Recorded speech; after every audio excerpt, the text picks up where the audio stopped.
Hey there. Tonight we're stepping into a firestorm that shook the world. The raw, unfiltered reality of the 2025 Israel-Iran conflict. Forget the polished newsreels or the neatly packaged headlines. This is the Middle East at its most volatile, where missiles lit up the skies and every decision carried the weight of survival. You might think you could navigate the chaos, but trust me, this was a war where even the strongest faltered. If you're gripped by these tales, I'd love a quick like or even a subscribe. It keeps this storytelling fire burning. I'm always curious about where you're tuning in from, so drop a comment with your location and what time it is there.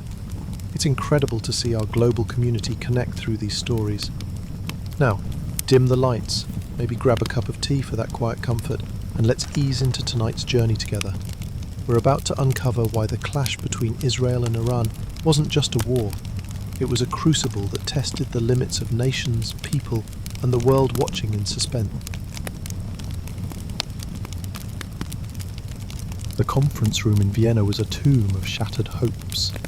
Its long oak table littered with crumpled papers and cold coffee cups. Diplomats from the United States and Iran faced each other, their voices sharp with accusation, their eyes heavy with exhaustion.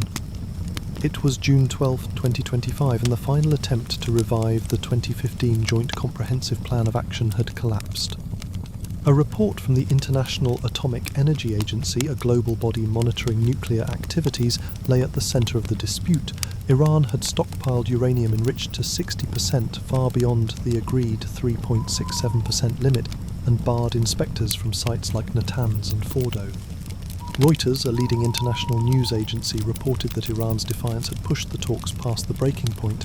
As the American envoy gathered his notes and walked out, Iran's negotiators sat in silence, their faces betraying the weight of a nation on the brink. For years, the JCPOA had been a fragile bridge between Iran's nuclear ambitions and the world's demand for restraint. Signed by Iran, the United States, and other global powers, it promised to cap Iran's enrichment in exchange for sanctions relief. But the bridge had crumbled long ago. In 2018, President Donald Trump's first administration withdrew from the deal, reimposing sanctions that choked Iran's economy. Iran retaliated by accelerating its nuclear program, spinning advanced centrifuges and amassing uranium. By June 2025, the IAEA warned that Iran's stockpile, estimated by some experts at the Center for Strategic and International Studies to be around 400 kilograms at 60% enrichment, could fuel multiple warheads if weaponized. Iran insisted its program was for peaceful energy, but the claim rang hollow in Western capitals and, most critically, in Jerusalem. In Israel, the news from Vienna was a clarion call. Prime Minister Benjamin Netanyahu convened his security cabinet in a fortified room beneath the Knesset. The air was thick with urgency as intelligence reports painted a grim picture. Iran's nuclear facilities, buried deep in desert bunkers, were closer than ever to producing a bomb. Mossad, Israel's elite intelligence agency, had tracked Iran's progress for years, infiltrating its networks and mapping its sites. The failure in Vienna was the final straw. Netanyahu, his voice steady but his eyes burning with resolve, argued that diplomacy had failed. Israel could not wait for Iran to cross the nuclear threshold. The cabinet's decision was unanimous. A preemptive strike, codenamed Operation Lion's Ascent, would target Iran's nuclear and military infrastructure. The stakes were staggering. Iran's program was not just a scientific endeavor, but a symbol of its defiance, rooted in the 1979 Islamic Revolution. For Ayatollah Ali Khamenei, Iran's supreme leader, it was a shield against Western dominance, a guarantee of the regime's survival. But Israel saw it as an existential threat. Decades of shadow war, covert assassinations, cyber attacks and strikes on Iran's proxies like Hezbollah and Hamas had led to this moment. Reuters reported that Israel's campaigns in 2023 and 2024 had already weakened these groups, leaving Iran exposed. Now, with diplomacy dead, Israel's jets were ready to roar. The world watched with bated breath.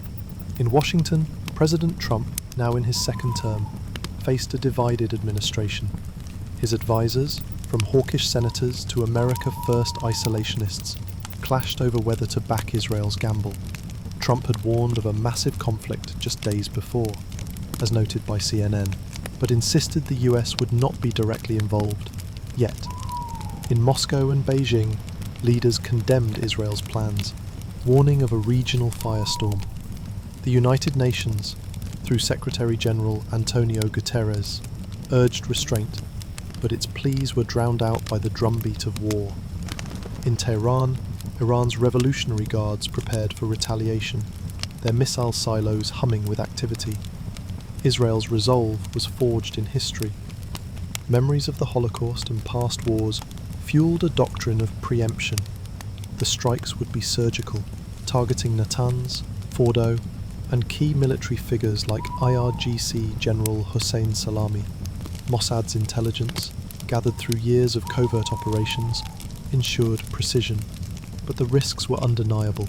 Iran's arsenal of ballistic missiles and drones, battle-tested in Operation True Promise 3, could devastate Israeli cities. The Home Front Command readied shelters, and sirens were poised to wail. As the clock ticked toward June 13, 2025, the Middle East stood on a knife's edge, waiting for the first bombs to fall. This was no mere skirmish, but a collision of wills. Israel's fight for survival against Iran's quest for power. The failure in Vienna had lit the fuse, and Operation Lion's Ascent would ignite the flames. What would follow, no one could predict, but the world would soon feel the tremors of a war unlike any before. Israeli F-35 Adir jets roared through the dawn sky, their engines a low rumble as they crossed into Iranian airspace. It was the morning of June 13, 2025, and Operation Lion's Ascent had begun. Israel's most ambitious military campaign in decades targeted Iran's nuclear heart, facilities at Natanz, Fordow, and Isfahan, along with missile depots, radar stations, and key figures in the Islamic Revolutionary Guard Corps. Reuters, a leading international news agency, reported that over 200 aircraft, supported by 330 types of munitions, struck more than 100 targets across Iran. Among the casualties was IRGC General Hossein Salami, a towering figure in Iran's military, killed in a precision strike on a command centre near Tehran. The operation, meticulously planned, aimed to cripple Iran's ability to produce a nuclear weapon and assert Israel's dominance in the region. The strikes were a masterclass in execution. Mossad, Israel's elite intelligence agency, had spent years infiltrating Iran's nuclear program.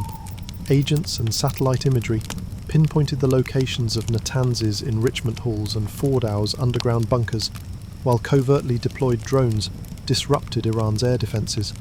The New York Times detailed how these drones, pre-positioned months earlier, jammed radar systems, allowing Israeli jets to evade detection. Bombs rained down on Natanz, reducing its above-ground research facilities to rubble. Fordow, buried deep under a mountain, took heavy hits, though its centrifuges likely survived. Isfahan's nuclear research centre, a hub for uranium conversion, was also struck, disrupting Iran's supply chain. The attacks killed dozens of scientists and military personnel, with Reuters reporting at least 78 deaths across the targeted sites. Israel's strategy extended beyond nuclear facilities. Missile silos in western Iran, housing ballistic rockets capable of reaching Tel Aviv, were obliterated by bunker-busting bombs. Radar stations along Iran's borders were reduced to scrap, blinding its air defences. The assassination of General Salami and other IRGC commanders was a deliberate blow to Iran's chain of command, intended to sow chaos. The operation showcased Israel's technological edge, F-35s equipped with stealth capabilities, guided by real-time intelligence from Mossad and Unit 8200, Israel's cyber warfare division. The strikes were not without cost. 2 Israeli pilots were injured when their jet was hit by ground fire, though they safely returned to base. The roots of Operation Lion's Ascent lay in Israel's existential fear of a nuclear-armed Iran. The failure of nuclear talks in Vienna, reported by Reuters, had confirmed Iran's defiance. The International Atomic Energy Agency, a global nuclear watchdog, warned on June 12, 2025, that Iran's stockpile of uranium enriched to 60%, estimated by the Center for Strategic and International Studies to be around 400 kilograms, posed an imminent threat. For Prime Minister Benjamin Netanyahu, the strikes were a necessity, backed by a security cabinet united in its resolve. Israel's campaigns against Iran's proxies, Hamas in Gaza, Hezbollah in Lebanon and the Houthis in Yemen, had already weakened Tehran's regional network, giving Israel a window to act directly. Iran's response was swift and inevitable. The strikes left Tehran humiliated, its nuclear ambitions set back years. The regime, led by Supreme Leader Ayatollah Ali Khamenei, vowed vengeance. Within hours, the Revolutionary Guards began preparing Operation True Promise III, a barrage of missiles and drones aimed at Israeli cities and military bases. The world braced for escalation, as the Middle East's delicate balance of power teetered on the edge of collapse. Missile silos in western Iran hummed with activity as the Revolutionary Guards scrambled to respond to Israel's devastating strikes. Operation Lion's Ascent had left Natanz and Fordow in ruins, killed IRGC General Hossein Salami and humiliated Tehran. Hours after the Israeli jets retreated, Iran launched Operation True Promise III, a barrage of over 100 ballistic missiles and drones aimed at Israel's heart. Reuters, a leading international news agency, reported that the targets included Tel Aviv, Jerusalem, Haifa, and key military sites like Ben Gurion Airport and the Haifa Naval Base. Iran's supreme leader Ayatollah Ali Khamenei called the attack a legitimate defence, vowing to make Israel pay for its aggression. The night sky over Israel lit up with streaks of fire as missiles roared across the border. Iran's arsenal, a mix of Shahab-3 ballistic missiles and Shahed-136 drones, was designed to overwhelm defences. The New York Times detailed how Israel's Iron Dome, a multi-layered missile defence system, intercepted most of the incoming threats, its radar-guided interceptors exploding in brilliant flashes. But some missiles broke through. A direct hit on Soroka Hospital in Beersheba left 32 people injured, with shattered glass and twisted metal littering the wards. Residential areas in Ramat Gan and Rishon LeZion took damage, with fires raging through apartment blocks. Magen David Adom, Israel's emergency service, reported 13 deaths, including an 18-year-old soldier, Eitan Zaks, and 204 injuries, 3 of them critical. Iran's attack was a calculated show of force, but its limitations were stark. The Revolutionary Guards, battered by the loss of key commanders, struggled to coordinate. Iran's air force, reliant on aging F-14s and MiG-29s, could not challenge Israel's F-35s. The drones, slow and vulnerable, were easy prey for Israel's defences. Al Jazeera, a global news network, noted that Iran's missile stockpile, while large, was depleted by the intensity of the barrage, with many launches failing due to technical issues. The absence of Iran's proxies, Hamas, Hezbollah and the Houthis, further weakened the assault. Weakened by Israel's campaigns in 2023 and 2024, these groups offered little support, leaving Iran to fight alone. In Tehran, the mood was a mix of defiance and desperation. Crowds gathered in Palestine Square, chanting anti-Israel slogans, but the strikes had rekindled memories of the Iran-Iraq War. The regime framed Operation True Promise III as a triumph, broadcasting images of missile launches on state television. Yet the reality was grim. Israel's preemptive attack had crippled Iran's nuclear program and military infrastructure, forcing Khamenei to balance retaliation with restraint to avoid a full-scale war with the United States. The Center for Strategic and International Studies, a Washington-based think tank, suggested that Iran's limited strikes were meant to save face domestically, while avoiding escalation that could threaten the regime's survival. Israel, meanwhile, was on high alert. The Homefront Command ordered civilians into bomb shelters, and sirens wailed across cities. Ben Gurion Airport shut down, stranding 100,000 travellers, as reported by CNN. The naval base in Haifa, a key target, sustained minor damage, but remained operational. Prime Minister Benjamin Netanyahu, addressing the nation from a secure bunker, vowed to crush any threat. But the civilian toll, 13 dead, homes destroyed, sparked outrage. In the Knesset, opposition leaders like Yair Lapid criticised the government's handling of the crisis, arguing that the strikes on Iran had provoked a preventable retaliation. The controversial military draft law, still dividing Netanyahu's coalition, added fuel to the fire. with protests erupting outside government buildings. The world watched as the conflict spiraled. Iran's attack, though damaging, fell short of the devastation it intended, thanks to Israel's defences. But the message was clear. Tehran would not back down. The strikes on civilian targets, especially Soroka Hospital, drew condemnation from the United Nations, with Secretary-General Antonio Guterres calling for de-escalation. In Washington, President Trump, under pressure from both hawks and isolationists, prepared to bolster Israel's defences with systems like THAAD. The stage was set for a broader confrontation, with Israel's political fractures threatening to undermine its resolve. The Knesset chamber in Jerusalem crackled with tension as lawmakers clashed, their voices echoing off the stone walls. Prime Minister Benjamin Netanyahu stood at the podium, defending Operation Lion's Ascent, which had obliterated Iran's nuclear facilities at Natanz and Fordow on June 13, 2025. The strikes, hailed by hardliners as a triumph, had killed IRGC General Hossein Salami and set back Iran's nuclear ambitions. But Iran's retaliation, Operation True Promise 3, had brought devastation to Israel, with 13 dead, 204 injured, and a direct hit on Soroka Hospital in Beersheba. ENET, a prominent Israeli news outlet, reported growing public outrage over the civilian toll, with protests swelling outside government buildings. Netanyahu's coalition, already strained by a divisive military draft law, teetered on the brink of collapse. The draft law, mandating military service for ultra-Orthodox Haredi Jews, was a political landmine. For decades, Haredi exemptions had sparked resentment among secular Israelis, who bore the burden of conscription. By 2025, with Iran's missiles raining down, the issue was explosive.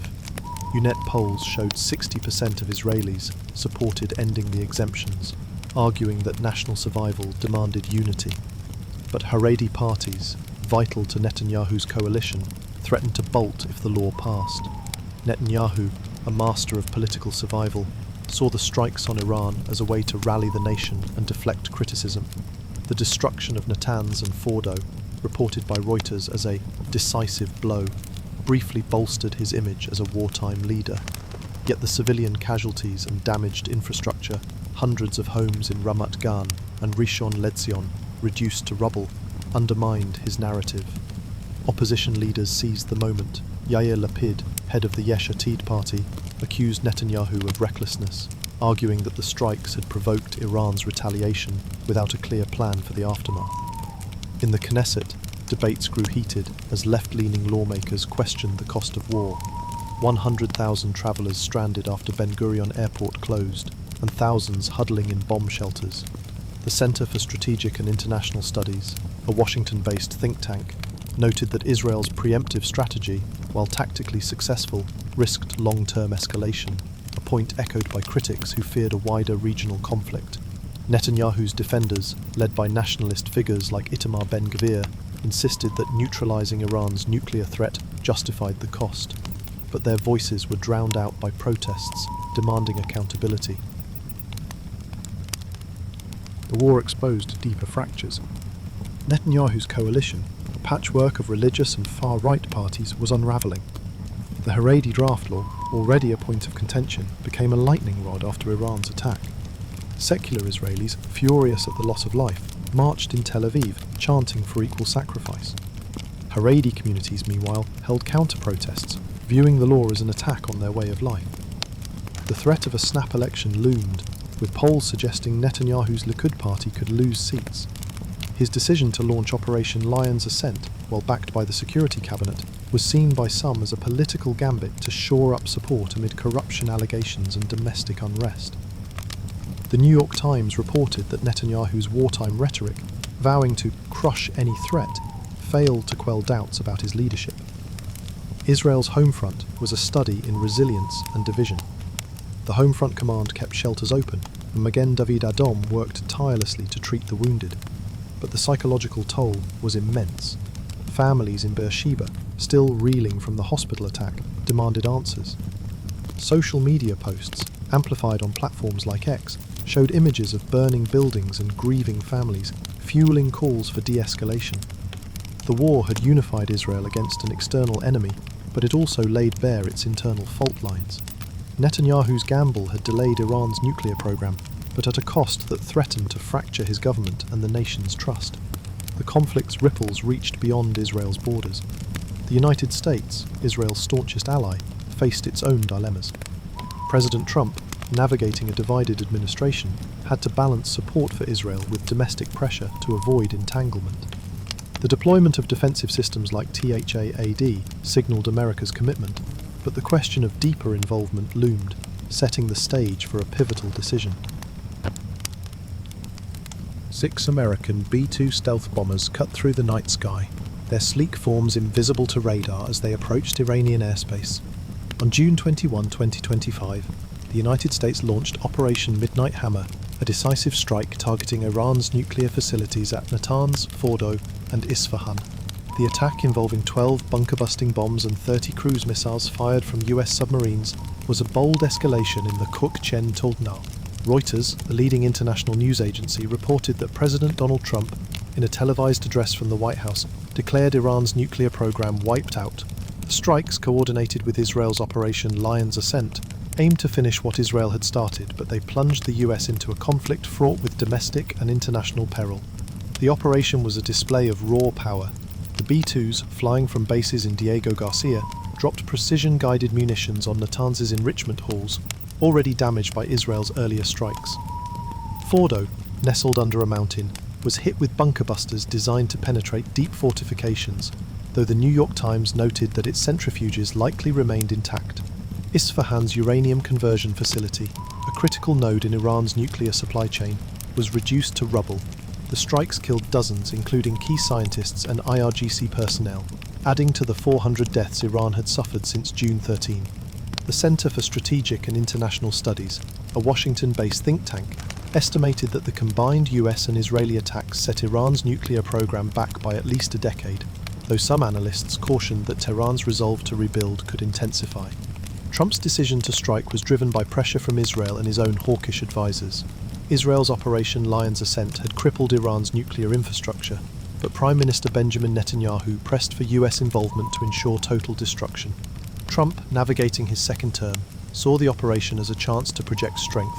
CNN reported that he had been briefed on Israel's plans before June 13 and approved US support, including deploying THAAD missile defense systems to protect Israeli cities from Iran's Operation True Promise 3.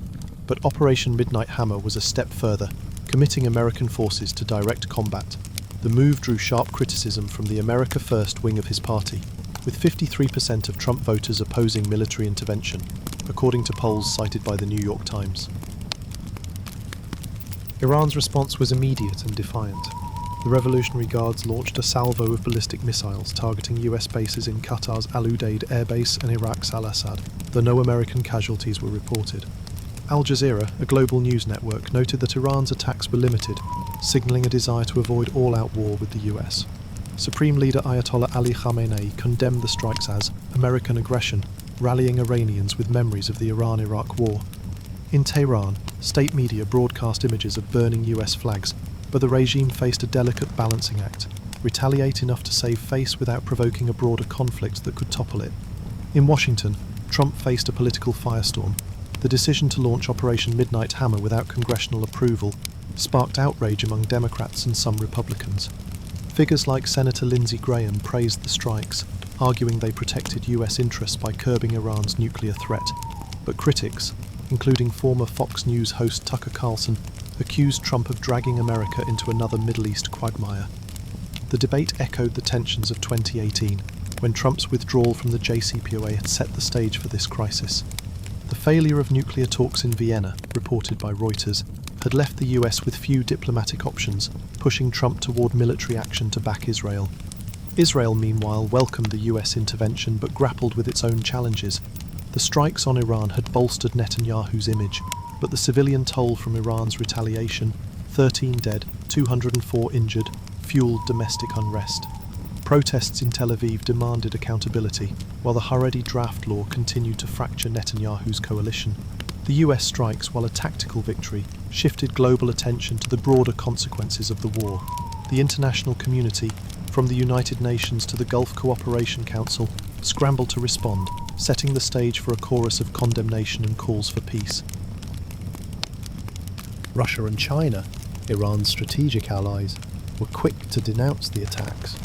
Moscow, through Foreign Minister Sergei Lavrov, called Israel's strikes unprovoked aggression and a violation of international law, accusing the US of complicity in Operation Midnight Hammer. The New York Times noted that Russia, a key supplier of military technology to Iran, warned of a regional catastrophe if the conflict escalated further. China, reliant on Iranian oil, echoed the sentiment, with its foreign ministry condemning the strikes as a threat to global stability. Both nations, leveraging their veto power in the Security Council, blocked resolutions that would have condemned Iran's retaliatory missile attacks, deepening the diplomatic stalemate. In contrast, the Gulf Cooperation Council, led by Saudi Arabia, adopted a cautious stance. Al Jazeera, a global news network, reported that Riyadh, wary of Iran's influence but also of Israel's growing regional dominance, called for an immediate ceasefire. Saudi Arabia, alongside other GCC members like the UAE, positioned itself as a mediator, hosting back-channel talks to de-escalate tensions. Their neutrality was driven by economic pragmatism. The Strait of Hormuz, through which 20% of the world's oil flows, was at risk. The strikes on Iran's Sharan oil depot, reported by Reuters, sent crude prices soaring by 10% in a single day, hitting $75 per barrel for Brent. Airlines like Kuwait Airways and Air India cancelled flights to the Middle East, fearing further disruptions. The economic fallout was immediate and far-reaching. The International Monetary Fund, a global financial watchdog, warned that prolonged conflict could shave 0.5% off global GDP, as supply chain disruptions and oil price spikes threatened inflation. Stock markets in New York and London dipped, with energy stocks briefly surging before uncertainty took hold. The Centre for Strategic and International Studies, a Washington-based think tank, suggested that the oil price surge could persist if Iran retaliated by targeting Gulf shipping lanes, a scenario that kept global markets on edge. Small businesses in Israel and Iran, already battered by war, faced collapse as trade routes faltered and consumer confidence plummeted. Europe, caught between solidarity with Israel and fear of escalation, walked a tightrope. The United Kingdom, France, and Germany, key players in the original JCPOA nuclear deal, issued a joint statement affirming Israel's right to self-defense, but urging all sides to pursue dialogue. The Guardian, a British newspaper, reported that European leaders were privately frustrated with President Trump's unilateral strikes, which bypassed NATO coordination. The fear of a wider war, potentially drawing in US forces stationed in Qatar and Iraq, loomed large. Iran's missile strikes on Al Udeid airbase, though causing no casualties, underscored the risk of a broader conflict engulfing American troops. Public sentiment reflected the global divide. In Israel, thousands rallied in support of the government's actions, but protests in Tel Aviv demanded accountability for the civilian toll. 13 dead, 204 injured, and neighbourhoods in ruins. In Iran, state-orchestrated demonstrations in Palestine Square decried Zionist aggression, though whispers of dissent against the regime's handling of the crisis grew louder. On platforms like X, voices from around the world clashed. Some praised Israel's precision, others condemned its recklessness, while Iranian expatriates called for sanctions to pressure Tehran. The war's images, burning buildings in Beersheba, shattered facilities in Natanz, fueled a global debate over who bore the greater blame. The United Nations, despite its calls for peace, was sidelined by great power rivalries. Guterres proposed a peacekeeping mission, but Russia and China's opposition stalled any meaningful action. The GCC's mediation efforts, backed by Egypt and Qatar, gained traction, laying the groundwork for the eventual ceasefire on June 24. But in the immediate aftermath of the US and Israeli strikes, the world's focus turned to Iran's weakened position. The loss of key IRGC commanders and the absence of its proxies, Hamas, Hezbollah and the Houthis, left Tehran isolated, forcing it to rely on its dwindling missile stocks. In a dimly lit bunker on Beirut's outskirts, a Hezbollah commander stared at a flickering radio, its static a grim reminder of his group's broken strength. The air carried the faint burn of past explosions, scars of Israel's relentless campaigns. The war's fury, now centered on Iran, left Hezbollah and its fellow proxies, Hamas and the Houthis, sidelined, their once mighty networks in ruins. Iran, stripped of its regional shield, faced the fight alone, its isolation a testament to years of calculated strikes by Israel and its Western allies. Hamas's collapse in Gaza was stark. Reuters' estimates showed its tunnel network, once a web for smuggling rockets and fighters, was obliterated by Israel's ground-penetrating radar and precision bombs from 2023 to 2024. Its fighting force, once 30,000 strong, was halved, with commanders dead or in hiding. Rocket attacks, which once rattled Israeli cities, dwindled to feeble bursts, stockpiles exhausted.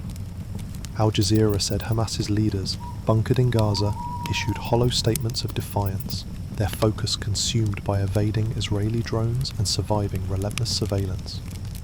Hezbollah's plight in Lebanon mirrored this decline.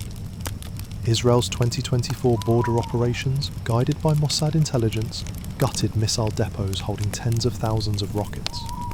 The New York Times highlighted how Israeli airstrikes and drones slashed Hezbollah's arsenal, once estimated at 150,000 missiles, by nearly two-thirds. Western naval blockades in the Mediterranean choked supply lines from Iran, leaving fighters short of ammunition and morale. Commanders recalled nights of deafening blasts, each erasing years of hidden catches, their ranks thinned by casualties and desertions. In Yemen, the Houthis were equally hobbled. The Center for Strategic and International Studies noted that US-led airstrikes and naval blockades in 2023 crippled their drone and missile operations in the Red Sea. Ports under constant surveillance left the Houthis unable to resupply, their long-range drones grounded for lack of parts. The Guardian reported a Houthi leader's lament. Their civil war consumed resources, rendering them useless to Iran's cause. Their maritime attacks, once a threat to Saudi Arabia and Israel, were a distant memory.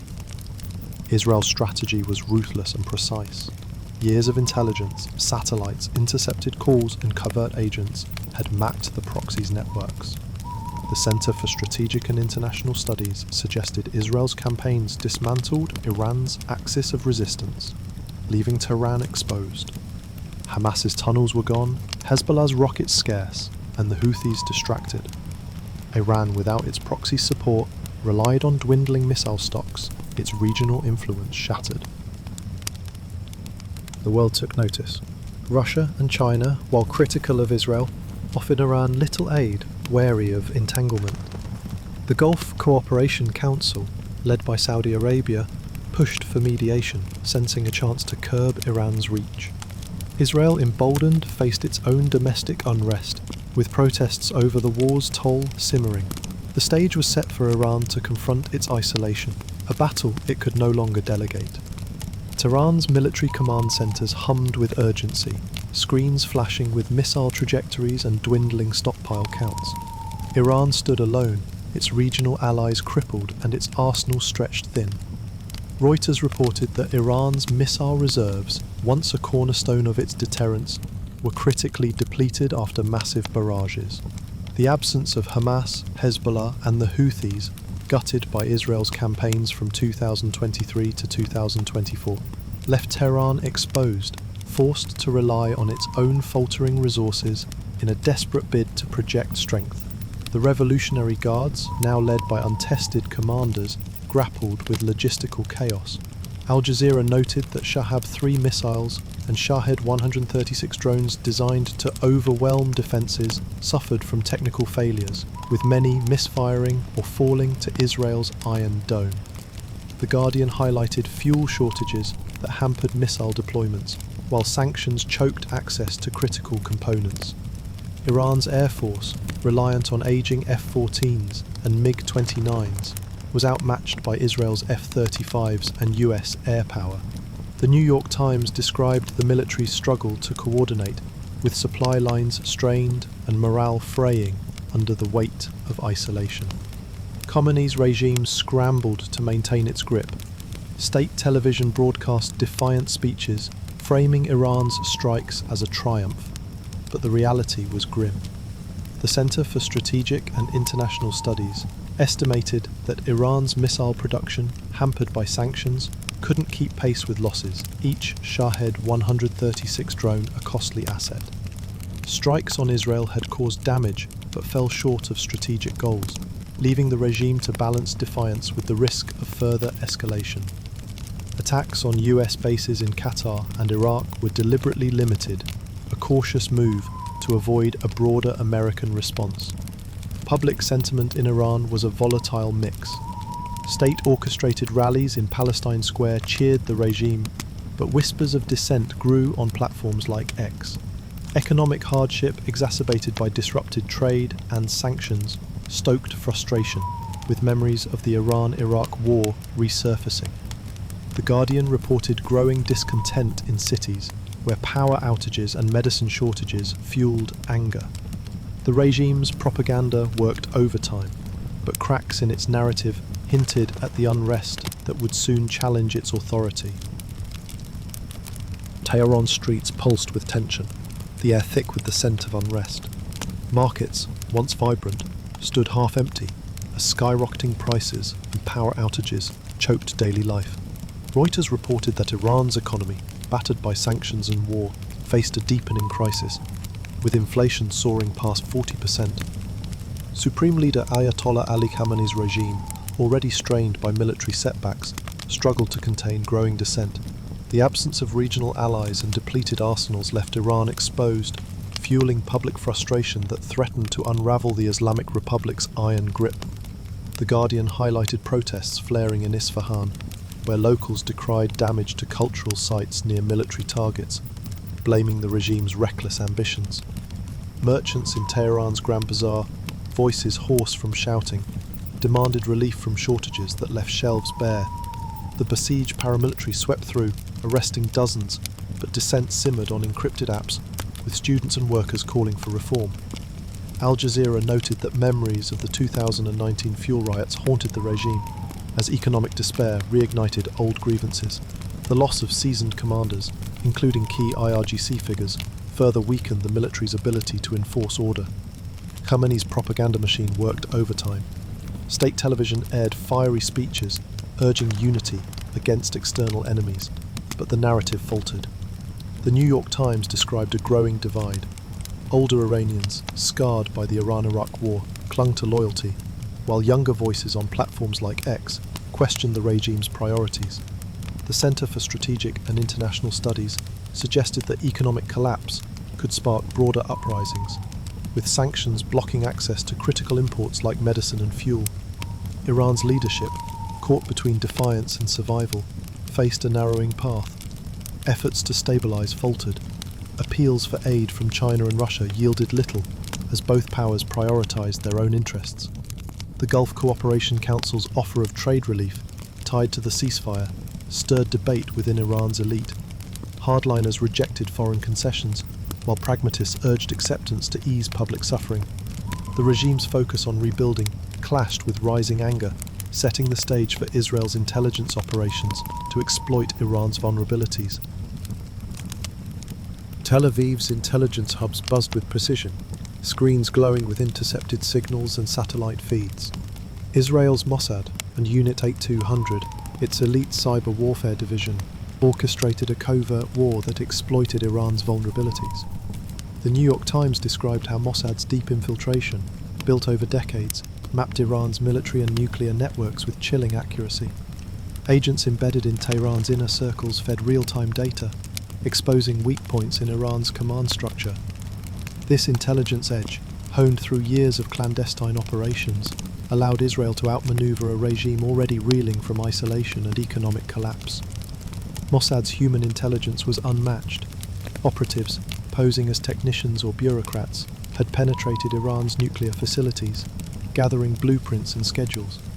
Reuters reported that smuggled micro-drones, hidden near radar stations and missile silos, were activated to jam Iran's air defences, creating blind spots for Israeli strikes. These drones, some no larger than a bird, disrupted S-300 systems, rendering them ineffective against Israel's F-35 jets.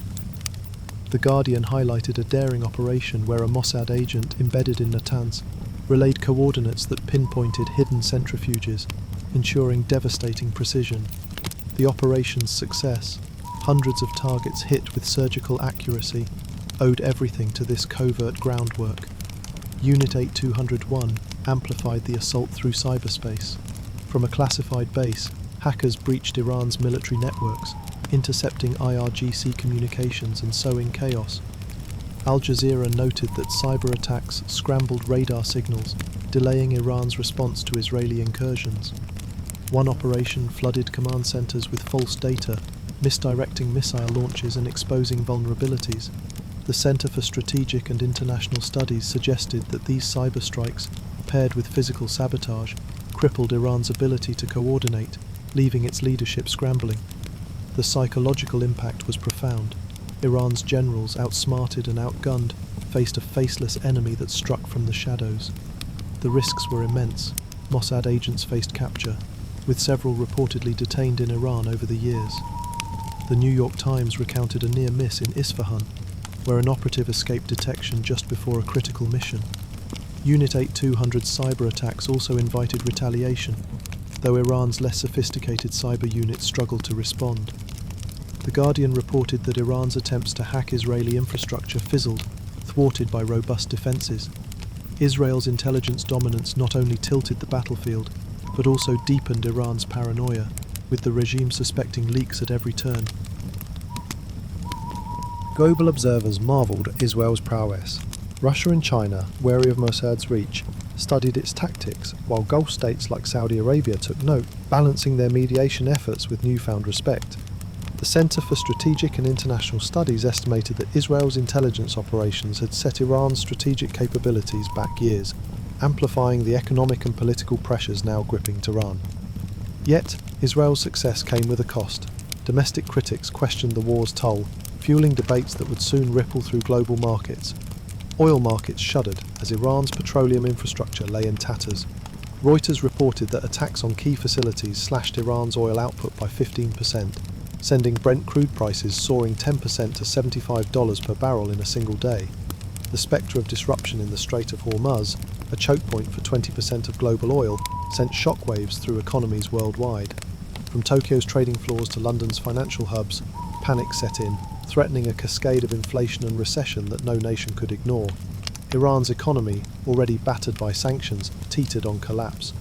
The Guardian highlighted that the destruction of critical export hubs crippled Tehran's revenue, with tankers rerouting from Karg Island amid fears of further attacks.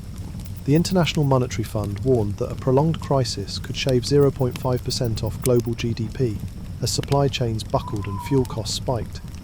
Iran's threats to mine the Strait of Hormuz, though unfulfilled, kept markets on edge. The Center for Strategic and International Studies estimated that a full closure could push oil prices to $100 per barrel, risking a global downturn that would hit developing nations hardest. The Gulf states braced for impact. Saudi Arabia and the UAE, wary of Iran's threats, bolstered coastal defences and urged de-escalation through the Gulf Cooperation Council. Al Jazeera noted that their oil exports surged in demand, briefly boosting revenues, but the fear of a wider conflict tempered gains. The US Navy's Fifth Fleet intensified patrols in the Gulf, guarding tankers against potential drone or missile strikes. The New York Times reported that shipping insurance premiums skyrocketed, driving up global trade costs and squeezing industries from Asia to Europe. Ordinary citizens felt the sting. In Israel, fuel shortages forced drivers to ration, while small businesses in Tel Aviv and Haifa struggled with soaring costs. Iran's urban centres fared worse, with blackouts and empty markets compounding public frustration. The Guardian described Tehran's bazaars, once bustling, now deserted as prices for basic goods doubled. Airlines like Emirates and Turkish Airlines cancelled routes, citing risks in the region, while global shipping firms rerouted vessels, delaying goods from electronics to grain. The human toll, families unable to afford fuel or food, added urgency to calls for peace. Global markets reflected the chaos. Wall Street's Dow plunged 800 points in a day, with energy stocks swinging wildly. China, a major buyer of Middle Eastern oil, scrambled to secure supplies from Russia and Saudi Arabia, intensifying competition. The Center for Strategic and International Studies cautioned that prolonged volatility could disrupt manufacturing and trade, particularly in Asia. Europe, grappling with energy dependence, faced winter shortages, while developing nations like India saw inflation erode household budgets. The ceasefire on June 24 eased prices to $67 per barrel for WTI crude, but the relief was fleeting. The economic fallout reshaped priorities. Iran's weakened state pushed its leadership toward grudging acceptance of Gulf-mediated trade relief, despite domestic resistance. Israel faced mounting pressure to stabilize its economy, with protests over costs adding to political woes. The global push for stability, led by the United Nations, gained traction, but America's internal divisions over its role in the crisis began to dominate the conversation, threatening to complicate the path to recovery. Washington crackled with discord as the Middle East crisis exposed fault lines in American politics. President Donald Trump's decision to launch the United States Operation Midnight Hammer, a forceful military intervention, sparked fierce debate. The New York Times noted that the operation, executed without congressional approval, drew sharp criticism from Democrats, and even some within Trump's own America First base. With global oil prices spiking and Iran's retaliatory strikes targeting US bases, America's role in the conflict deepened divisions, threatening to reshape its domestic and foreign policy landscape. Democrats, led by figures like Senator Chuck Schumer, condemned Trump's unilateral move as reckless. CNN reported that 62% of Americans, per Gallup polls, opposed direct military involvement, fearing a costly quagmire reminiscent of Iraq and Afghanistan. Protests erupted outside the White House, with demonstrators wielding signs demanding no more wars and decrying the economic fallout.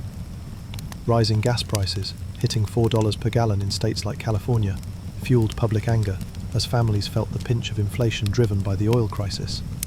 The Guardian highlighted that Democratic leaders pushed for sanctions relief to de-escalate, arguing that diplomacy, not bombs, would stabilize the region.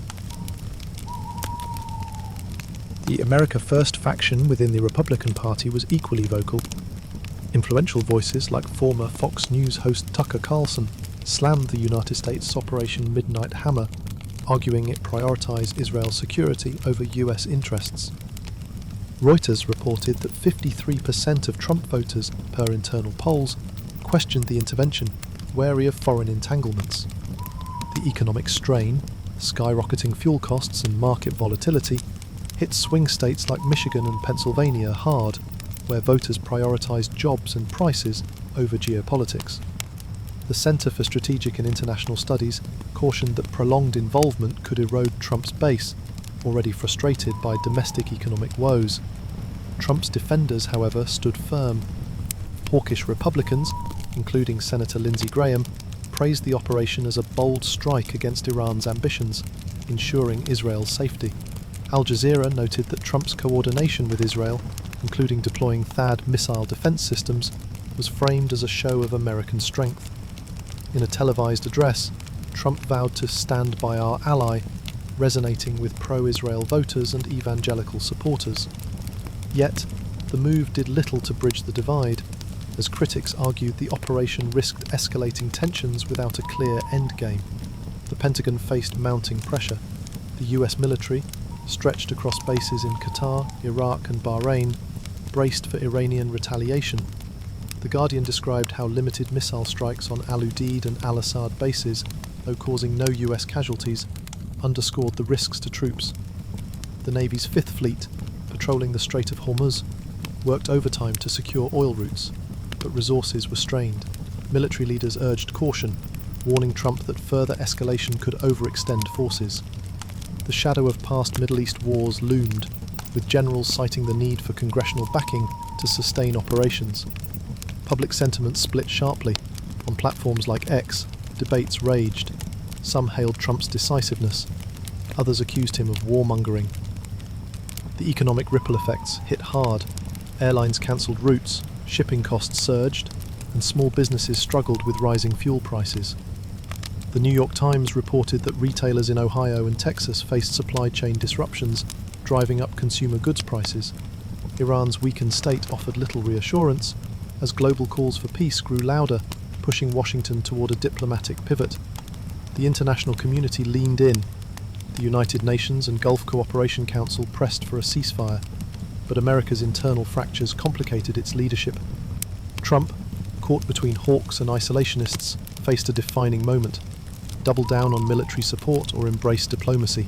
The choice would ripple through global efforts to end the crisis. The Middle East teetered on the edge of collapse, its skies silent after 12 days of relentless conflict. Diplomats scrambled to forge a ceasefire, their voices echoing through Doha's polished conference halls and New York's tense Security Council chambers. The United Nations, backed by the Gulf Cooperation Council, GCC, drove the effort, weaving a delicate truce to halt the bloodshed. Saudi Arabia and Qatar, wielding their regional clout, mediated between Iran's defiant leadership and Israel's unyielding resolve, their envoys shuttling messages across borders. Egypt's quiet but firm hand opened aid corridors, ensuring food and medicine reached families huddled in Gaza's rubble-strewn streets. The UN's push was relentless. Secretary-General Antonio Guterres, his face etched with exhaustion, chaired round-the-clock talks, urging an end to missile barrages and drone strikes. Al Jazeera emphasized that Egypt and Turkey amplified these calls, pressing for humanitarian relief to stem the crisis's human toll. The Security Council, fractured by competing agendas, found rare unity in a resolution demanding de-escalation. Russia and China, wary of oil market chaos, lent cautious support, prioritizing their economic stakes over ideological battles. Saudi Arabia's Crown Prince Mohammed bin Salman offered Tehran trade incentives, access to Gulf markets, to coax compliance, while Qatar's Emir Sheikh Tamim bin Hamad Al Thani navigated Iran's internal divisions to secure nods from its pragmatists. The ceasefire's terms were a tightrope. Iran pledged to halt its missile and drone attacks, a bitter pill for hardliners who saw retreat as defeat. Israel, in turn, agreed to pause its airstrikes, though its generals demanded ironclad enforcement to prevent surprises. Humanitarian aid to Gaza, a nod to weakened Palestinian factions, became a cornerstone, with Egypt facilitating deliveries through Rafah. The New York Times noted that the truce eased oil prices from a dizzying $75 per barrel to $67 for WTI crude, a fleeting relief for markets rattled by fears of a Strait of Hormuz blockade. Global consumers, from Tokyo's commuters to London's shopkeepers, exhaled as fuel costs dipped, but the spectre of volatility lingered. Tensions simmered beneath the surface. Iran's leadership faced domestic pressure, with whispers of dissent in Tehran's bazaars challenging the regime's narrative. Israel's public, weary from economic strain, questioned the war's cost, their voices rising in Tel Aviv's streets. The GCC's mediation, while deft, faced skepticism from both sides, Israel wary of Iran's intentions, Tehran bristling at foreign oversight. The Center for Strategic and International Studies cautioned that the truce's fragility could unravel without sustained diplomatic pressure. Airlines like Emirates resumed cautious flights, but shipping routes remained costly, reflecting global unease. The ceasefire, a hard-won pause, set the stage for a region grappling with its lasting scars. Iran's regional ambitions lay in ruins, its once mighty proxy network shattered. Hamas, Hezbollah, and the Houthis, battered by Israeli precision, left Tehran without its regional spearheads.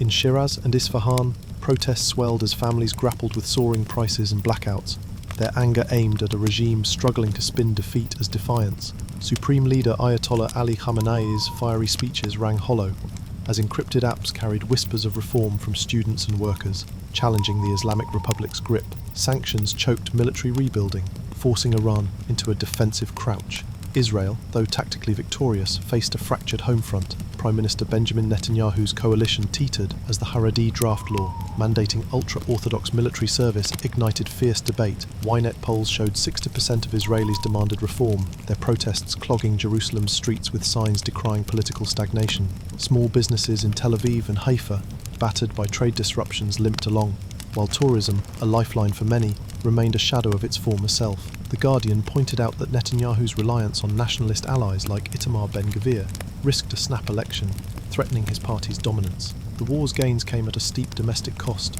The Gulf Cooperation Council seized the power vacuum.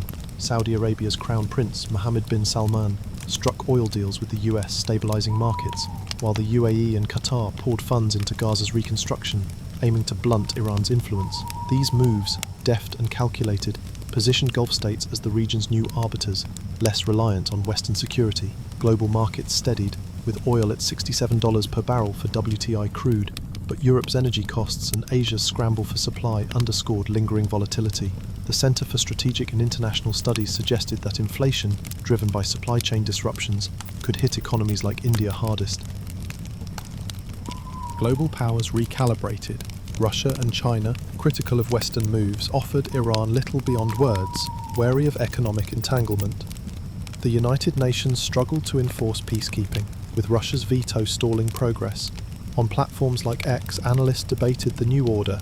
Israel's military edge was undeniable, but its political fragility and Iran's isolation opened doors for Gulf leadership. The region faced a cautious path forward, its economic and political wounds shaping the struggle to rebuild. Tehran's markets buzzed with cautious hope, but rebuilding was a monumental task. Power grids flickered, hospitals rationed medicine, and roads crumbled under the weight of neglect. Restoring infrastructure demanded billions, a near impossible sum under sanctions that choked Iran's economy. Families faced soaring prices, with bread and fuel slipping out of reach. In Isfahan, locals mourned damaged mosques near military sites, their anger fueling protests that the Basij struggled to contain. Encrypted apps carried calls for reform, as students and workers demanded a new path forward. Israel's recovery was no less daunting. Cities bore the scars of war, with billions needed to rebuild. Ben Gurion Airport's reopening failed to revive tourism, leaving hotels in Jerusalem and Tel Aviv half empty. Small businesses, from Haifa's cafes to Beersheba's markets, teetered on collapse, their owners grappling with lost revenue. Community networks sprang up, offering food drives and trauma counselling to families haunted by the conflict's toll. The New York Times noted that schools integrated mental health programs, a quiet effort to heal a shaken society. Political divides deepened the struggle. Protests over the Haredi draft law, mandating ultra-Orthodox military service, clogged Jerusalem's streets. Inet polls showed 65% of Israelis backed reform, threatening Prime Minister Benjamin Netanyahu's coalition. Opposition leader Yair Lapid's calls for elections gained traction as nationalist allies alienated moderates. Arab-Israeli communities, feeling sidelined, organised peace rallies, but nationalist rhetoric hindered unity. Al Jazeera highlighted the GCC's role, with Saudi Arabia and the UAE funding Gaza's schools and hospitals to limit Iran's reach, positioning themselves as regional leaders. Global markets reflected the strain. Oil prices, stabilised at $67 per barrel for WTI crude, offered little relief, with Europe facing energy costs and Asia seeking Gulf stability. The United Nations peacekeeping plans faltered under Russia's veto, leaving the GCC to lead reconstruction. The path to recovery, fraught with economic and political hurdles, set the stage for shifts in global diplomacy. The Middle East's upheaval forced a seismic shift in global diplomacy, as powers recalibrated to navigate a region transformed by conflict. The United States, battered by domestic backlash, retreated from its once dominant role, prioritizing economic recovery over military entanglements. In Washington's corridors, the scars of public discontent sparked by soaring fuel prices and protests against foreign wars pushed President Trump to lean on trade deals rather than troop deployments. Bases in Qatar and Bahrain saw scaled-back operations, a quiet signal of a new, cautious approach. The US turned to Saudi Arabia, striking oil agreements to stabilize markets rattled by the war's disruptions, ensuring a steady flow to American consumers grappling with $4 per gallon gas in states like California. China, ever opportunistic, deepened its foothold in the Gulf. With Iran's oil exports crippled, Beijing pivoted to Saudi Arabia and the UAE, securing long-term contracts to fuel its economy. The Guardian pointed out that China's Belt and Road Initiative gained momentum, with ports in Dubai and Doha eyed for expansion to handle surging trade. Beijing's neutrality, offering Iran limited infrastructure loans while avoiding deeper ties, positioned it as a counterweight to Western influence. Chinese diplomats, meeting Gulf leaders in Riyadh's marble-clad palaces, wove economic ties that promised stability without the baggage of military commitments, a move that resonated with a region weary of US dominance. Russia, constrained by its own economic pressures, played a subtler game. Moscow's vocal support for Iran masked a pragmatic shift toward Europe, where energy deals countered Western sanctions. The Centre for Strategic and International Studies suggested that Russia's focus on its Syrian foothold limited its regional clout, as Gulf-funded reconstruction threatened to sideline Moscow's influence. Kremlin envoys pushed for a role in UN-led talks, offering technical advisors to Iran but shying away from deeper aid, wary of antagonizing Israel or the GCC. Russia's balancing act reflected a broader truth. The war had reshaped priorities, forcing even its allies to tread carefully. The Gulf Cooperation Council emerged as the region's new power broker. Saudi Arabia's Crown Prince Mohammed bin Salman, leveraging his mediation role, poured $500 million into Gaza's reconstruction, building schools and hospitals to curb Iran's ideological reach. Qatar's deft diplomacy aligned Palestinian factions, while the UAE invested in cybersecurity and defense systems, signaling a shift from reliance on US security. Al Jazeera emphasized that these moves, debated fiercely on platforms like X, positioned the GCC as a pragmatic force, balancing Iran's isolation with Israel's military dominance. The Gulf's rise drew global attention, with analysts praising its leadership while warning of underlying tensions. Israel, grappling with domestic unrest, sought new allies. Prime Minister Benjamin Netanyahu's coalition faced protests over the Haredi draft law, but his government pivoted to India and Eastern Europe, forging trade and defense pacts to offset US uncertainty. Iran, isolated and weakened, struggled to regain diplomatic footing. Its overtures to Turkey and India faltered as both nations prioritized Gulf ties.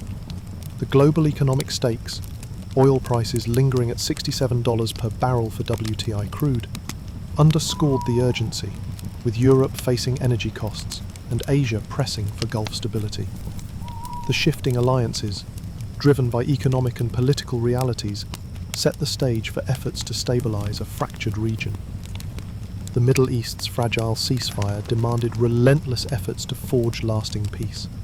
The United Nations channeled $2 billion into rebuilding Gaza and southern Lebanon, targeting schools, hospitals, and water systems to ease the war's human toll. Egypt and Jordan volunteered troops for border patrols, their soldiers navigating tense checkpoints to maintain calm. Qatar's aid convoys rolled into Gaza, delivering food and medicine to families sheltering in makeshift camps, a lifeline amid the rubble. Yet, Russia's objections to UN peacekeeping plans slowed deployment, leaving gaps that tested the truce's durability. Saudi Arabia's Crown Prince Mohammed bin Salman led the Gulf Cooperation Council's charge, pledging $500 million to rebuild Gaza's infrastructure. The funds, aimed at schools and clinics, sought to blunt Iran's influence, offering Palestinians a vision of progress over militancy. Qatar's mediators worked tirelessly in Doha, coaxing Palestinian factions into peace talks, though weakened groups like Hamas struggled to unify. Egypt's President Abdel Fattah el-Sisi pushed a regional security pact, aligning GCC and Israeli interests to deter future escalations. BBC observed that Cairo's role, bridging Arab unity with practical diplomacy, gave the pact momentum, though hardliners in Tehran and Jerusalem resisted. Iran's domestic turmoil threatened progress. In Tehran's crowded bazaars, vendors whispered of economic collapse, with inflation pushing bread prices beyond reach. Protests flared in Shiraz, where students clashed with besieged forces, demanding reform over repression. The regime's acceptance of GCC trade relief, a ceasefire condition, sparked outrage among hardliners who saw it as capitulation. The IAEA's push for nuclear inspections met defiance, further isolating Tehran and risking renewed tensions. The struggle to balance dissent with diplomacy left Iran's commitment to peace uncertain. Israel's challenges mirrored Iran's. Protests over the Haredi draft law, mandating ultra-Orthodox military service, filled Jerusalem's streets with chants for reform. Ynet polls showed 65% of Israelis backed end-in exemptions, threatening Prime Minister Benjamin Netanyahu's coalition. Opposition leader Yair Lapid seized the moment, rallying for elections as nationalist allies alienated moderates. Community efforts, trauma counselling, interfaith dialogues sought to heal a fractured society, but nationalist rhetoric sidelined Arab Israelis, complicating regional cooperation. The war's psychological scars lingered, with families in Haifa and Tel Aviv seeking solace in community networks. Global powers played supporting roles. The United States, distracted by domestic woes, leaned on the GCC, offering technical aid but avoiding military commitments. China backed stability to protect Gulf investments while Russia pushed for influence without tangible support. The GCC's leadership, debated on platforms like X, drew praise for its pragmatism but faced warnings of fragile fault lines. The push for peace, earnest yet precarious, set the stage for deeper cultural and social shifts across the region. Iran's society buckled under the war's weight, its people caught between defiance and despair. Inflation nearing 40% turned daily necessities into luxuries, with families in Tehran's suburbs queuing for hours to buy bread. Younger Iranians, fueled by frustration, took to encrypted platforms, their calls for reform echoing through digital channels. A generational divide split the nation. Older citizens, steeped in revolutionary zeal, clung to the regime's rhetoric, while youth embraced global trends, music, fashion, ideas, dreaming of a freer future. In Isfahan, protests erupted over damaged mosques near military sites, locals blaming the regime's missteps for the cultural losses.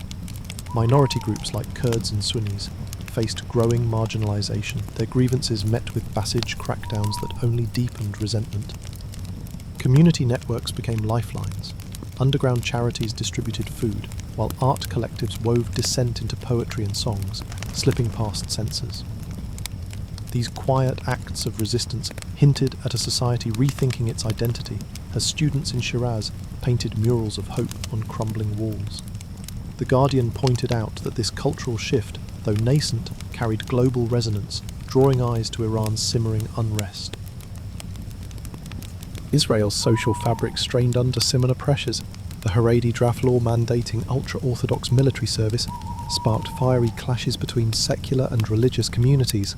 Protests in Jerusalem saw secular Israelis waving banners for equality, while Haredi groups defended their traditions, viewing conscription as an existential threat. WWIII polls showed 65% supported reform, reflecting a broader call for unity that challenged Prime Minister Benjamin Netanyahu's coalition. The war's trauma lingered in Haifa and Tel Aviv, where families leaned on community centres offering counselling and food drives. Schools integrated mental health programmes, helping children process fears of instability. Arab Israelis, caught in the crossfire of nationalist rhetoric, organised peace rallies in Nazareth, their voices drowned out by hardline factions. The Guardian noted that art and literature became outlets for grief, with Tel Aviv's galleries showcasing stark photographs of war-torn streets. The Gulf Cooperation Council's investments in Gaza's cultural centres, libraries, theatres, aimed to reshape regional identity, countering Iran's ideological reach. Yet, Palestinians resisted Gulf-driven modernisation, clinging to local traditions. On platforms like X, debates raged over the war's legacy, with some celebrating resilience and others warning of deepening divides. These cultural shifts set the stage for efforts to prevent future conflicts.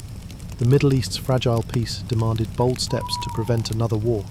The United Nations proposed a Middle East security framework, a pact to limit missile stockpiles and monitor borders with joint patrols. Egypt and Jordan volunteered troops, their soldiers training alongside UN forces to maintain calm. Turkey's mediators shuttled between Tehran and Jerusalem, coaxing reluctant leaders toward dialogue. Yet, Iran's hesitation, driven by hardliner resistance, slowed progress. The Center for Strategic and International Studies cautioned that, without economic incentives, like sanctions relief, Tehran's commitment could falter, risking renewed tensions. Saudi Arabia led the Gulf Cooperation Council's efforts, pushing a non-aggression pact that offered Iran trade concessions for compliance. Qatar's diplomats worked in Doha's sleek conference rooms, aligning Palestinian factions, though Hamas's diminished role hindered unity. The UAE invested in cybersecurity and regional defense systems, aiming to deter attacks while bolstering Gulf leadership. Israel, wary of loosening its military edge, demanded strict enforcement, clashing with UN proposals. The New York Times noted that these tensions, aired on platforms like X, underscored the pact's fragility. Iran's domestic unrest posed a constant threat. In Tehran, students protested economic collapse, their chants echoing through crowded streets. The regime's defiance of IAEA nuclear inspections, meant to ensure transparency, fueled global skepticism, isolating Tehran further. Israel faced its own challenges. Protests over the Haredi draft law filled Jerusalem, with 65% of Israelis, per Ynet polls, demanding elections. Prime Minister Benjamin Netanyahu's coalition teetered as opposition leader Yair Lapid rallied for change. Community initiatives, interfaith dialogues, trauma workshops sought to bridge divides, but nationalist rhetoric complicated cooperation. Global powers adjusted their roles. The United States offered technical support for disarmament talks, avoiding deeper involvement. China backed stability to protect Gulf investments, while Russia pushed for influence without committing resources. The GCC's pragmatic diplomacy, balancing Iran's isolation with Israel's demands, drew cautious optimism. The economic stakes, oil prices, trade disruptions, underscored the urgency, setting the stage for a broader reckoning of global economic impact. The Middle East's conflict sent shockwaves through the global economy, reshaping trade, energy and alliances in ways that lingered long after the ceasefire. Oil markets, though stabilised at $67 per barrel for WTI crude, remained a source of anxiety, with Europe's energy costs soaring and Asia scrambling for reliable supplies. The war's disruptions, closed shipping routes, rattled supply chains, left consumers from London to Tokyo grappling with higher prices for fuel and goods. In Europe, winter heating bills spiked, forcing families to cut back on essentials, while India's import-dependent economy faced inflation that squeezed small businesses and urban workers alike. Iran's economy, battered by sanctions, struggled to recover. Oil exports, once a lifeline, trickled at historic lows, starving the regime of revenue needed to rebuild. In Tehran's Grand Bazaar, vendors faced empty stalls, their livelihoods choked by import restrictions and currency devaluation. Inflation, hovering near 40%, turned daily necessities into luxuries, with families rationing bread and fuel. The Centre for Strategic and International Studies cautioned that Iran's economic isolation could fuel unrest, as protests in cities like Shiraz demanded reform over repression. The regime's reliance on GCC trade relief, a ceasefire condition, sparked tensions among hardliners who saw it as a humiliating concession. Israel's economic wounds were no less severe. Rebuilding cities demanded billions, with infrastructure repairs draining budgets already strained by war costs. Ben Gurion Airport's reopening did little to revive tourism, leaving hotels in Jerusalem and Tel Aviv eerily quiet. Small businesses, from Haifa's bustling cafes to Beersheba's family-run shops, teetered on collapse, their owners grappling with lost revenue and rising debts. The New York Times noted that Israel's tech sector, a global powerhouse, faced investor hesitancy as war fears lingered. Domestic unrest over the Haredi draft law only deepened the economic strain, with protests disrupting commerce in major cities. The Gulf Cooperation Council, GCC, emerged as an economic anchor. Saudi Arabia's oil deals with the US and China stabilized global markets, while the UAE and Qatar invested heavily in Gaza's reconstruction, building schools, hospitals, and power plants to curb Iran's influence. These projects, while humanitarian, doubled as strategic moves, cementing the Gulf's role as a regional leader. Al Jazeera emphasized that Saudi Arabia's $500 million pledge for Gaza not only rebuilt infrastructure, but also won local goodwill, positioning the kingdom as a pragmatic force. The GCC's economic clout reduced reliance on Western aid, reshaping trade networks across Asia and Europe. Global trade patterns shifted dramatically. Europe, desperate for energy, deepened ties with Qatar and the UAE, bypassing traditional suppliers like Russia. China's Belt and Road Initiative gained traction, with Gulf ports like Dubai becoming hubs for Asian markets. The Guardian pointed out that Africa, hit hard by grain shortages from disrupted Black Sea routes, turned to Gulf-funded agricultural projects for relief. The war's economic fallout, higher shipping costs, supply chain bottlenecks, pushed inflation globally, with developing nations bearing the brunt. On platforms like X, analysts debated the new economic order, some praising the GCC's rise, others warning of long-term volatility. The economic ripples set the stage for a new battleground, shaping global perceptions through technology and media. The war's aftermath unfolded not just on battlegrounds but in the digital realm, where technology and media redefined how the world saw the Middle East. Social platforms, encrypted apps, and state-controlled outlets became battlefields of narratives. with Iran, Israel and the GCC vying to shape global and local perceptions. In Tehran, young Iranians flooded encrypted platforms with calls for reform, their videos of protests in Shiraz and Isfahan slipping past censors to reach global audiences. These digital voices, amplified on platforms like X, painted a picture of a society straining against economic collapse and regime control, challenging the Islamic Republic's polished propaganda. Israel's digital landscape was equally charged.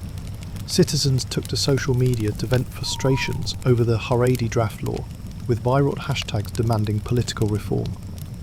Tel Aviv's tech startups, despite economic strain, churned out apps and platforms to foster community resilience, from mental health tools to crowdfunding for displaced families.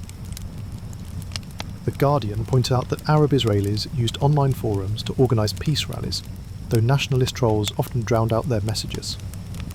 Israeli media, balancing pride in military success with domestic unrest, struggled to unify a fractured public, as debates raged over the war's true cost. The GCC wielded technology with precision.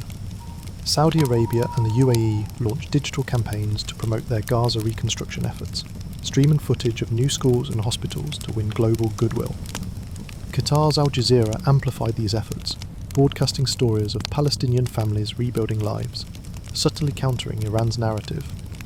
The UAE's investments in cybersecurity, drones, AI surveillance, bolstered its image as a modern powerhouse, deterring regional threats while projecting strength. On platforms like X, GCC-funded influencers shaped debates, framing the Gulf as a beacon of stability amid chaos. Globally, media outlets shaped perceptions. Western networks like CNN focused on the war's economic toll, from Europe's energy woes to Asia's supply chain struggles, while Chinese state media highlighted Beijing's role in Gulf trade, sidestepping Iran's plight.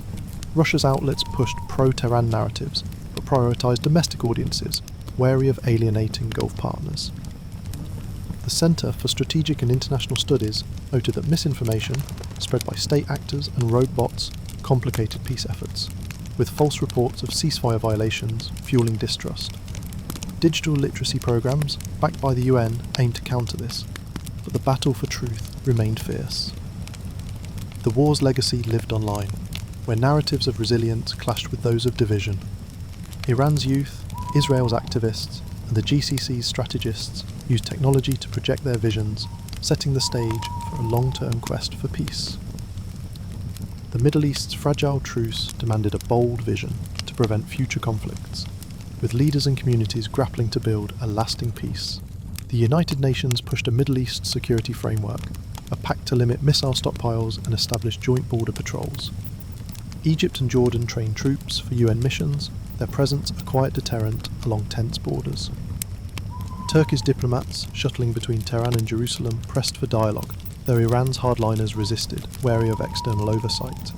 The Centre for Strategic and International Studies cautioned that without economic incentives, like sanctions relief, Iran's commitment could waver, risking renewed tensions. Saudi Arabia led the Gulf Cooperation Council's efforts, proposing a non-aggression pact that offered Iran trade concessions for compliance. Qatar's mediators worked to align Palestinian factions, though Hamas's weakened state slowed progress. The UAE's investments in regional defence, cybersecurity, missile shields aimed to deter escalations, cementing Gulf leadership.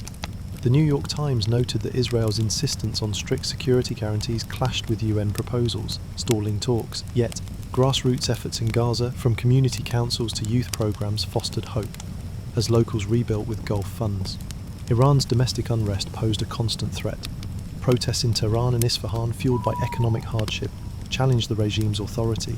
The IAEA's nuclear inspections met defiance, isolating Tehran further. Israel faced its own struggles. Protests over the Haredi draft law filled Jerusalem, with 65% of Israelis, per Ynet polls, demanding elections. Prime Minister Benjamin Netanyahu's coalition teetered, as opposition leader Yair Lapid rallied for change. Community initiatives, interfaith dialogues, trauma workshops sought to bridge divides, but nationalist rhetoric hindered unity. Global powers played supporting roles. The United States offered technical aid for disarmament talks, avoiding deeper involvement. China backed stability to protect Gulf investments, while Russia pushed for influence without committing resources. The GCC's pragmatic diplomacy, balancing Iran's isolation with Israel's demands, drew cautious optimism. On platforms like X, voices debated the path forward, some praising the Gulf's leadership, others warning of unresolved tensions. The vision for peace, rooted in diplomacy and resilience, set the stage for a region striving to heal. So you can see the next Yavarium to thinks to efforts on this screen whenever you can confront the cost of conflict and the promise of peace. From Tehran's bustling bazaars to Jerusalem's ancient streets, communities grappled with rebuilding lives, economies and trust, while global powers and regional leaders charted a path towards stability. The war's legacy, political upheaval, economic strain, cultural shifts, offered both warnings and hope for a region long defined by tension. Iran's transformation was palpable but fraught. The regime, battered by sanctions and domestic unrest, faced a society demanding change. In Tehran, students and workers gathered in cramped cafes, their whispers of reform amplified on encrypted platforms. Inflation, still hovering near 40%, turned daily necessities into luxuries, with families rationing food and fuel. Protests in Shiraz and Isfahan, sparked by damaged cultural sites and economic despair, challenged Supreme Leader Ayatollah Ali Khamenei's authority. The Guardian pointed out that younger Iranians, inspired by global trends, pushed for secular ideals clashing with the older generation's revolutionary zeal. Community networks, underground charities, art collectives became lifelines, weaving dissent into songs and murals that evaded censors. The regime's reluctant acceptance of Gulf trade relief, a ceasefire lifeline, stirred hardliner backlash, but pragmatists saw it as a path to survival. The IAEA's nuclear inspections, though resisted, hinted at a slow opening to global scrutiny, a tentative step toward reintegration. Israel's journey was no less complex. The war's economic toll lingered, with billions needed to rebuild cities and revive tourism. Ben Gurion Airport buzzed again, but Jerusalem's hotels and Haifa's markets remained quiet, their owners grappling with debts. Community initiatives, food drives, trauma counselling sustained families, with schools offering programs to help children process lingering fears. Yet political fractures deepened the challenge. The Haredi draft law mandating ultra-Orthodox military service ignited protests across Jerusalem, with secular Israelis demanding equality. WWIII polls showed 65% supported reform, threatening Prime Minister Benjamin Netanyahu's coalition. Opposition leader Yair Lapid's calls for elections gained traction, as nationalist rhetoric alienated moderates and Arab Israelis. The New York Times noted that peace rallies in Nazareth, organised by Arab communities, faced pushback from hardline factions, underscoring the struggle for unity. The Gulf Cooperation Council emerged as the region's anchor. Saudi Arabia's Crown Prince Mohammed bin Salman, leveraging his mediation role, poured $500 million into Gaza's reconstruction, building schools and hospitals to counter Iran's influence. Qatar's diplomats aligned Palestinian factions, while the UAE's cybersecurity investments bolstered regional defence. Al Jazeera emphasised that these efforts, debated on platforms like X, positioned the GCC as a pragmatic force, reducing reliance on Western security. The Gulf's vision, stability through economic and cultural influence, offered a model for peace, though Palestinians resisted modernisation that clashed with local traditions. Globally, the war's economic ripples persisted. Oil prices, stabilised at $67 per barrel for WTI crude, offered little relief to Europe, where heating costs strained households. Asia's economies from India to Japan faced supply chain disruptions, driving inflation that hit small businesses hardest. The United States, distracted by domestic woes, leaned on the GCC for regional stability, offering technical aid but avoiding military entanglements. China's Belt and Road projects deepened Gulf ties, while Russia, focused on European energy deals, offered Iran rhetorical support without substance. The Center for Strategic and International Studies cautioned that unresolved tensions, Iran's nuclear defiance, Israel's political divides, could spark future conflicts if economic and diplomatic efforts faltered. The war's lessons were stark. Diplomacy, led by the UN and GCC, had forged a ceasefire, but peace required more than signatures. Grassroots efforts in Iran and Israel, art, protests, community networks, showed resilience as people rebuilt identities amid division. The GCC's rise offered a new regional order, but its success hinged on balancing local aspirations with global pressures. On platforms like X, voices celebrated the region's potential while warning of fragile fault lines. The Middle East, scarred yet hopeful, faced a future where peace demanded vigilance, cooperation, and the courage to heal.